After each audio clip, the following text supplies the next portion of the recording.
Spinal adjustments provided by Dr. Chad Rolfson. The Spinal Tuning Chiropractic Center is a Des Moines area low flat fee per month unlimited chiropractic care practice. When life happens, just adjust. Schedule today at spinaltuning.com. Welcome to the Gospel Road. Hopefully you are enjoying your 4th of July weekend, celebrating Independence Day, whatever way you know how. Things are open in some areas, things are closed in some areas, and we're pretty much open around here, but I am practicing social distancing and not taking part in those terrible social gatherings to try and do my best to not spread the virus. That's what I'm doing. Staying away from people. Social distancing. I am in my bunker talking into a microphone. Not saying I was inside all day today. I actually had to work. Good Guys was in town, and one of the radio stations I work at, we had a live broadcast from there, so I had helped them with that. And then, of course, grocery shopping day, which, yeah, you know, all the adult things that we all dislike doing. Well, at least I do. But it's all part of being an adult. I want to return it, please. I do not want to be an adult anymore. Can I get my money back? Pretty please. Of course, finishing up Independence Day, watching the ultimate Independence Day movie, depending on who you talk to, because it could be Independence Day, but that's not what I'm watching. I'm watching Live Free or Die Hard. And another Independence Day movie, it is. Just like the original Die Hard is a Christmas movie. Yes, that is a long, ongoing debate. Of course, I could also throw in there Lethal Weapon. Lethal Weapon, also a Christmas movie. Because if you remember, opening scene, Jingle Bell Rock, and it is during Christmas season. In fact, we're introduced to Martin Riggs at a Christmas tree farm. Well, not a farm, but where they're selling Christmas trees. I mean, there's arguments everywhere. We can always debate and argue because that's what we do for fun, I swear, anymore. I watch the media. I watch Facebook, social media, and that's all it is somebody pointing fingers and arguing at one other person, because heaven forbid we learn how to get along. Because why would we want to do that? Why do we want to love our fellow brothers and sisters? Why? Why would that just be so hard to do? Anyway. Did I rant enough? I don't know. Luke 6 is what we're going to look at today. So again, hopefully you're having a great Independence Day. If you are out there getting ready to watch some fireworks, or you're, kind of doing your own thing. I know I'm hearing them go off in my area. Of course, I've been hearing them for about a month. But, yeah, again, hopefully you're having a great Independence Day today as we celebrate independence from the British. Or, as some of the posts that I've seen, Happy Treason Day. Oh, okay, I am amusing myself. I understand. All right, Luke 6. Let's get into this, because I'll just keep rambling forever and ever and ever. On a Sabbath, while he was going through the grain fields, his disciples plucked and ate some heads of grain, rubbing them in their hands. But some of the Pharisees said, "Why are you doing what is not lawful to do on the Sabbath?" And Jesus answered, "Have you not read what David did when he was hungry? He and those who were with him, how he entered the house of God and took and ate the bread of the presence, which it is not lawful for any but priests to eat, and also gave it to those with him. And he said to them, the Son of Man is Lord of the Sabbath." On another Sabbath, when he entered the synagogue and taught, a man was there whose right hand was withered. And the scribes and the Pharisees watched him to see whether he would heal on the Sabbath, so that they might find an accusation against him. But he knew their thoughts, and he said to the man who had the withered hand, "Come and stand here." And he rose and stood there. And Jesus said to them, "I ask you, is it lawful on the Sabbath to do good or to do harm, to save life or destroy it?" And he looked around on them all and said to them, "Stretch out your hand." And he did so, and his hand was restored. But they were filled with fury and discussed with one another what they might do to Jesus.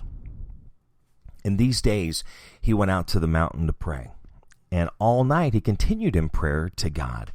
And when it was day, he called his disciples and chose from them 12, whom he named apostles: Simon, whom he named Peter, and Andrew his brother, and James and John and Philip and Bartholomew, Matthew, Thomas, James the son of Alphaeus, and Simon, who was called the Zealot, and Judas the son of James, and Judas Iscariot, who became a traitor.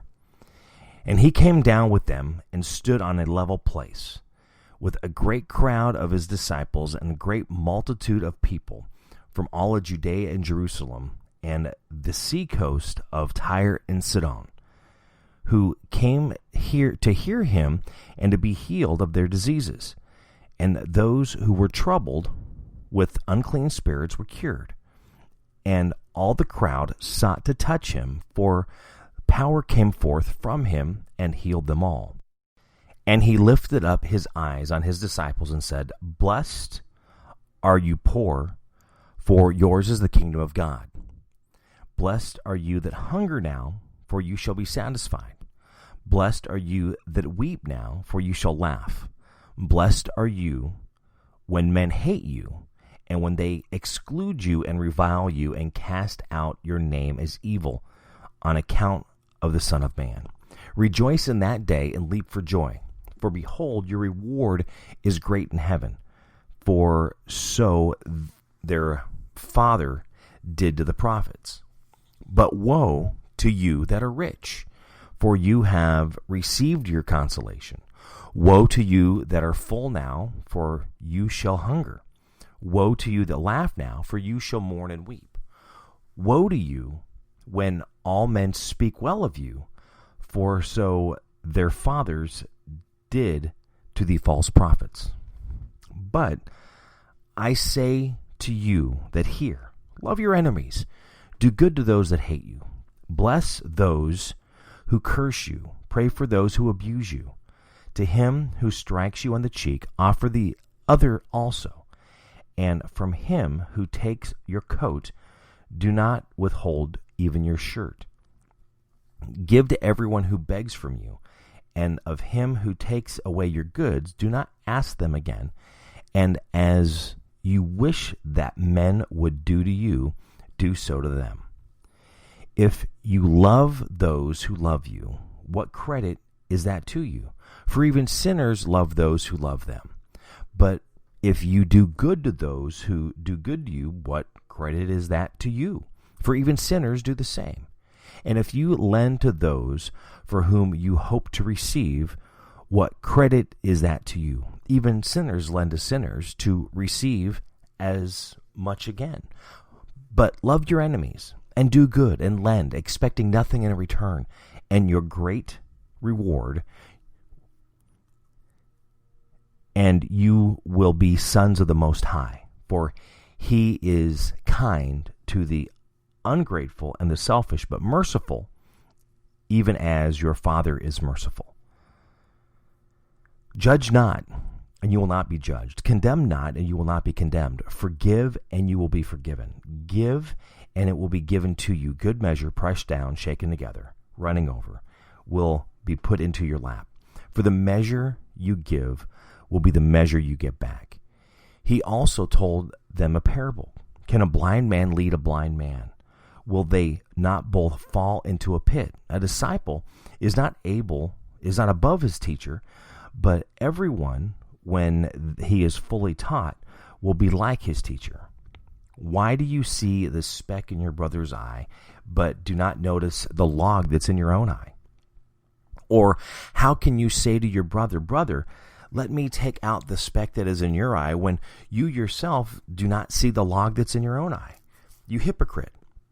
First take the log out of your own eye, and then you will see clearly to take out the speck in your brother's eye. For no good tree bears bad fruit, nor again does a bad tree bear good fruit. For each tree is known by its own fruit. For figs are not gathered from thorns, nor are grapes picked from a bramble bush. The good man out of the good treasure of his heart produces good, and the evil man out of evil treasure produces evil. For out of the abundance of the heart his mouth speaks. Why do you call me Lord, Lord, and not do what I tell you? Everyone who comes to me and hears my words and does them, I will show you what he is like. He is like a man building a house who dug deep and laid the foundation upon rock. And when the flood arose, the stream broke against the house and could not shake it, but it had been well built.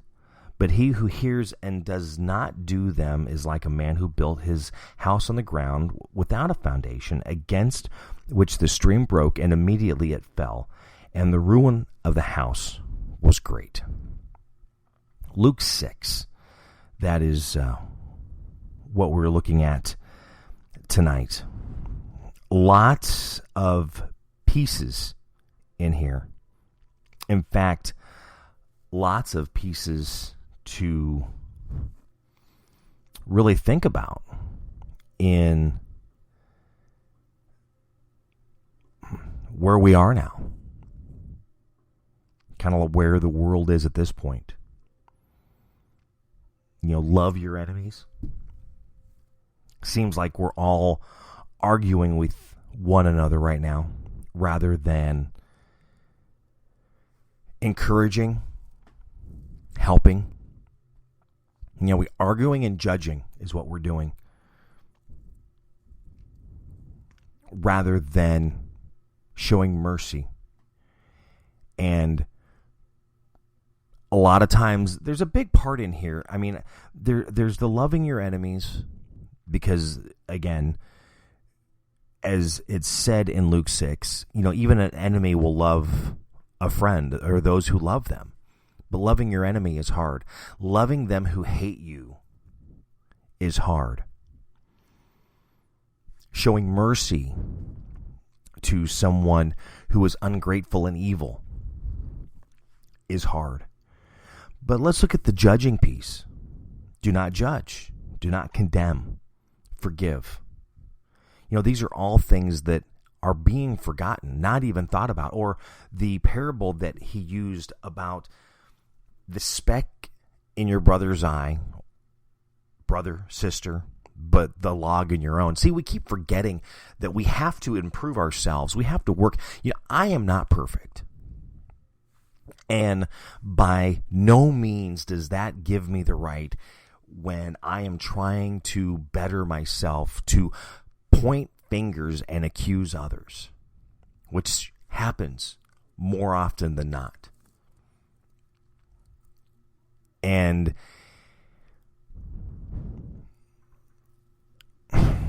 how do you say it? It's just people are being crude. People are not being well, treating each other well. And we really need to think about these things. Again, our goal is to be better today than we were yesterday, being better tomorrow than we are today. We're trying to be that better person, to be that better employee, to be that better boss, to be that better friend, brother, sister, aunt, uncle, mom, dad, just trying to be better, being better for others, being better for me to be better for others, bettering myself, heart, mind, and soul, having a healthy heart, having a healthy mind, having a healthy soul. It's all that working together, being better professionally, being better personally. I know I've talked about this before, and I actually was having a conversation about it earlier today. And going back a few years is, when a person said something to me, because again, I'm someone who really wants to just soak in that information. I want to understand why. I'm curious. Yes, I know curiosity killed the cat, but I'm not a cat.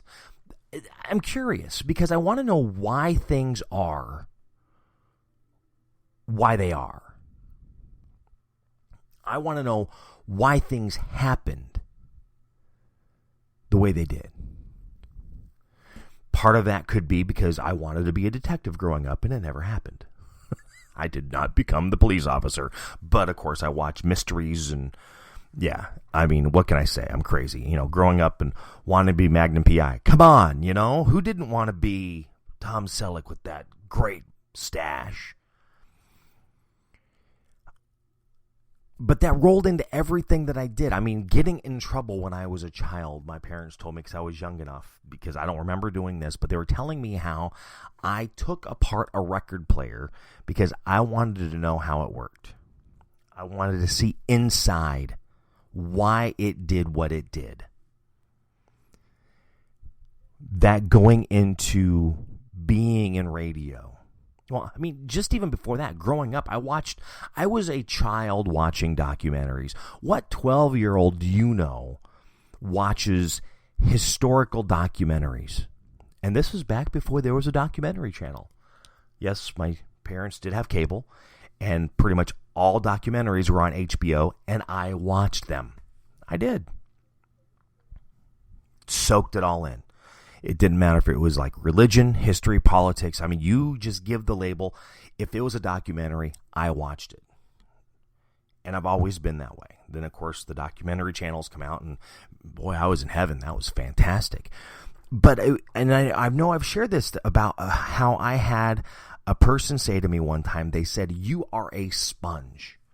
You want to constantly learn. And that is so true. And that's what I've said. I want to know why things work.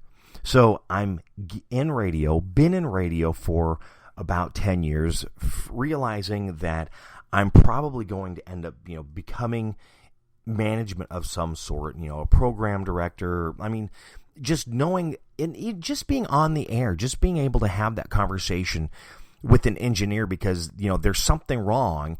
And I watched the conversations for so long and people couldn't explain it. It's like taking your car into the shop and you can't really say what's wrong with it, and then they've got to figure it out. I want to know why this works.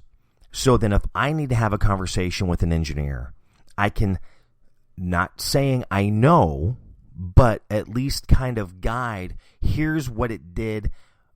What do you think? Again, not leading them, but being able to give them as much information because I understand how this is happening. I understand how it's working. And it's funny, again, going back to the whole piece of people not wanting to work together. Me being curious and wanting to know how things work. Wanting to know about scheduling music. Wanting to know about different things that I had not learned yet, but I wanted to learn. I was a brown noser.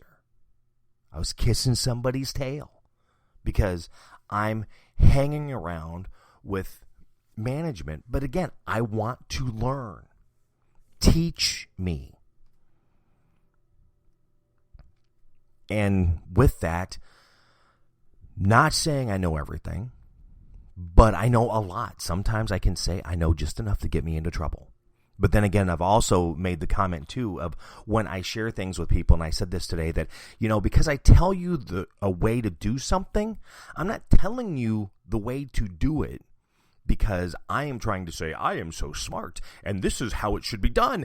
It's because I probably messed it up already. Yes, I has messed it up. So I'm saying do not do this because this is how you want to do it, because if you do it the other way, not gonna work out so well for you. Just saying. I'm trying to help you out here. Learn from mistakes. Learn from mine. But again, it's helping others, showing them the love. Even if it's someone who you are working with and they treat you like dirt, but they need help, help them. I didn't say smack them. I said help them. Is it easy? Absolutely not. Will they take credit for it and totally leave you out? Most possibly, yes. But that's okay. Because remember, you're helping someone without expectation, without wanting to have anything given back. That's how we're supposed to do that. We are supposed to help people without expectation, without saying, I've done this, so now that I've given you one, you give me one. That's solid, right? So, it's this whole, I help you, you help me, I scratch your back, you scratch mine, right? No. Help them, expect nothing back. Is it easy? No, because that's, for whatever reason, not how we were wired. So no, life is not easy. I mean, if this is all the stuff that we should be and how we should act, why weren't we just born that way? Wait a minute, I think we were. Look at how kids treat each other when they're young, before they become brats and start treating each other poorly. Friends are friends. They're just hanging out.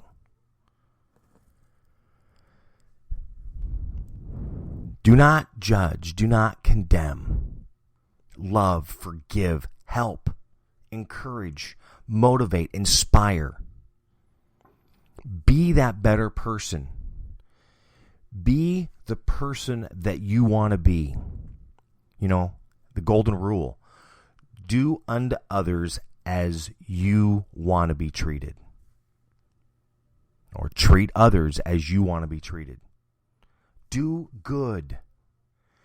Be the better person. I just thought of Caddyshack all of a sudden. Be the ball. No. Be that better person. Be the person that is trying to help others, to really lift them and encourage them to be that better person. Again, being better today than I was yesterday. Being better tomorrow than I am today. Is it easy? No. Do I fail? Absolutely. Will I always fail? Possibly. I mean, I'm always trying to do better. But I trip. I fall. But be the better person. Strive to be that better person. To treat others with respect. If you want respect, show respect. If you want to be heard, listen. Now remember, 2 ears, 1 mouth. Listen more, talk less. Luke 6. That's what we looked at today. I hope you're having a great 4th of July weekend. Read it for yourself. See what it says to you. And see how it speaks in your life to help you out, to be that better person, to be that better worker, to be the better friend, the better husband, the better wife, the better mom, dad, aunt, uncle, grandparent. Luke 6. Thank you for listening to The Gospel Road. Have a great day. God bless. Spinal adjustments provided by Dr. Chad Rolfson. The Spinal Tuning Chiropractic Center is a Des Moines area low flat fee per month unlimited chiropractic care practice. When life happens, just adjust. Schedule today at spinaltuning.com.